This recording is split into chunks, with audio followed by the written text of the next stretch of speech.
দিদি অ্যাকসেপ্ট করবেন সেদিন। আমি পলিটিক্সে দাঁড়াতে চাই না, এটাই হলো আমার স্যুট না, হয়তো সবার everyone's destination is not politics. হ্যাঁ, আমি আগে 2022-এ একবার আমার পদত্যাগের কথা বলেছিলাম দিদিকে।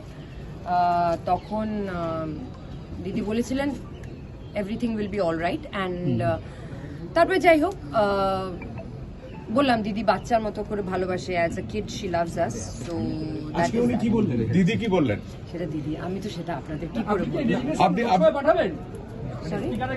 দিদি যদি অ্যাকসেপ্ট করলে তবেই না পাঠাবো।